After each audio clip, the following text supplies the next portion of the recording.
ഈ ചാനൽ ഇതുവരെ സബ്സ്ക്രൈബ് ചെയ്തില്ലേ? സബ്സ്ക്രൈബ് ചെയ്യൂ. കൂടാതെ പുതിയ അറിവുകൾ ആദ്യമേ ലഭിക്കുവാൻ ബെൽ ഐക്കണും അമർത്തൂ.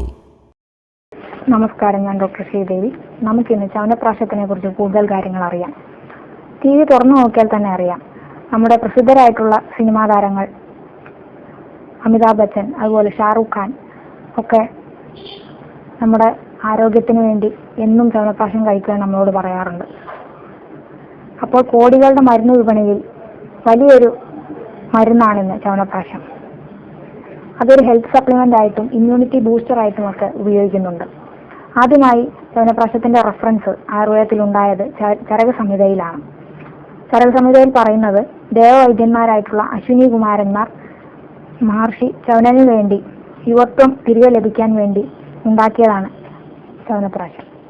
ചവനപ്രാശത്തിൽ ഏറ്റവും കൂടുതൽ ഉള്ളത് നെല്ലിക്കയാണ്. നെല്ലിക്ക നമുക്കറിയാം. ഇതിനു മുമ്പ് നെല്ലിക്കയുടെ ഔഷധ ഗുണങ്ങളെ കുറിച്ച് ഞാൻ നിങ്ങളോട് വേറൊരു വീഡിയോയിൽ പറഞ്ഞു തന്നിരുന്നു. നെല്ലിക്ക അഥവാ ഇന്ത്യൻ ഗൂസ്ബെറി, ഹിന്ദിയിൽ ആംല എന്ന് പറയപ്പെടുന്നു. അപ്പോൾ ഈ നെല്ലിക്ക വൈറ്റമിൻ സി അടങ്ങിയ ഒരു നല്ലൊരു ഔഷധമാണ്. നെല്ലിക്കയും ഇതിലുണ്ട്. അതുപോലെ നെല്ലിക്ക അല്ലാതെ ഉള്ളത് ശതാവരി, ഇരട്ടിമധുരം, പിപ്പലി, അശ്വഗന്ധ അഥവാ അമുക്കുരം, ചന്ദനം, തേന്, നല്ലെണ്ണ, നെയ്യ്, ഇങ്ങനെ പല ഔഷധങ്ങളും ഈ മരുന്നിൽ അടങ്ങിയിരിക്കുന്നു. 25 മുതൽ 80 വരെ ഔഷധങ്ങൾ ചേർന്ന ഒരു കൂട്ടാണ് ചവനപ്രാശം. ചരകസംഹിതയിലെ റെഫറൻസിൽ പറയുന്നത് 25 ഔഷധങ്ങൾ അടങ്ങിയ കൂട്ടായിട്ടാണ്.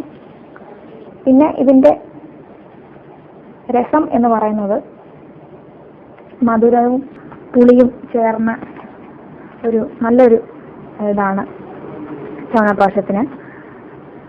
അതിന്റെ മണത്തിന് നല്ല നെയ്യിന്റെ ഒരു ഗന്ധമാണ് ചവനപ്രാശത്തിനുള്ളത്. ചവനപ്രാശം കഴിക്കേണ്ടത് ശരിക്കും രാവിലെ 15 മിനിറ്റ് മുമ്പായിട്ട്, ഭക്ഷണത്തിന് 15 മിനിറ്റ് മുമ്പായിട്ടാണ് കഴിക്കേണ്ടത്.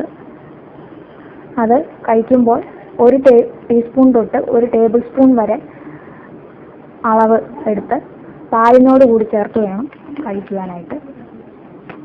ഇനി ഇതിനകത്ത് പ്രധാന ഇൻഗ്രീഡിയന്റ് ആയിട്ടുള്ള നെല്ലിക്ക, അത് കൊളസ്ട്രോൾ ലെവൽ, അധികരിച്ചിരിക്കുന്ന കൊളസ്ട്രോൾ ലെവലിനെ കുറയ്ക്കാനായിട്ട് സഹായിക്കുന്നു.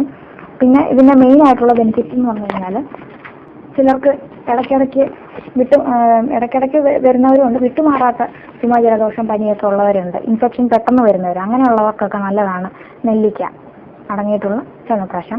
അതുപോലെ ദഹന വ്യവസ്ഥയ്ക്ക് നല്ലതാണ്. അതുകൊണ്ട് തന്നെ മലബന്ധവും ഗ്യാസും ഒക്കെ ഇല്ലാതെ ഇരിക്കുവാൻ നല്ലതാണ്. ശ്വാസകോശ സംബന്ധമായിട്ടുള്ള പ്രശ്നങ്ങളുള്ളവർക്ക് നല്ലതാണ്. അവ വീണ്ടും വരാതെ ഇരിക്കും. അതുപോലെ ത്വക്കിനും മുടിക്കും നഖത്തിനും നല്ലതാണ്. രക്തശുദ്ധീകരണം ഉള്ള ഒരു ഔഷധമാണ്. നമ്മുടെ അധികമായിട്ടുള്ള സ്ട്രെസ്സിനെ കുറയ്ക്കുന്നു, നമ്മുടെ ഓർമ്മശക്തിയെ കൂട്ടുന്നു, കോൺസെൻട്രേഷൻ പവർ കൂട്ടുന്നു, എനർജി ടോണിക്കായിട്ട് നല്ലതാണ് ചവനപ്രാശം. അതുപോലെ അധികമായിട്ടുള്ള ഭാരത്തിനെ കുറയ്ക്കാനും നല്ലതാണ് ചവനപ്രാശം. ഹൃദയത്തിന് നല്ലതാണ്. നേരത്തെ ഞാൻ പറഞ്ഞു, കൊളസ്ട്രോൾ ലെവലിനെ കുറയ്ക്കുന്നു. പിന്നെ ഇതിനകത്ത് ശ്രദ്ധിക്കേണ്ട ഒരു കാര്യം, ഡയബറ്റീസ് ഉള്ളവർ ഈ ചവനപ്രാശം അധികമായിട്ട് ഉപയോഗിക്കാൻ പാടില്ല. കാരണം ഇന്ന് ഷുഗർ ഫ്രീ ആയിട്ടുള്ള ചവനപ്രാശമൊക്കെ അവൈലബിൾ ആണ്. എങ്കിൽ പോലും അത് അധികം സേവിക്കാതിരിക്കുന്നത് തന്നെയാണ് നല്ലത്. പിന്നെ ഇന്ന് ചവനപ്രാശത്തിന്റെ സേവിക്കാൻ എളുപ്പമായിട്ടുള്ള ഗ്രാന്യൂൾസ് ഫോമിന് അവൈലബിൾ ആണ്. അപ്പോൾ അത് ഗ്രാന്യൂൾസ് ആയിട്ട് 1 ടീസ്പൂൺ ഇട്ട് പാലിൽ കലക്കി കുടിക്കാൻ മാത്രം മതി. പിന്നെ അതുപോലെ പലതരത്തിലുള്ള ഷുഗർ ഫ്രീ സിറപ്പായിട്ടുള്ള ഫോമുകളുണ്ട്, ഒക്കെ ഇന്ന് അവൈലബിൾ ആണ്.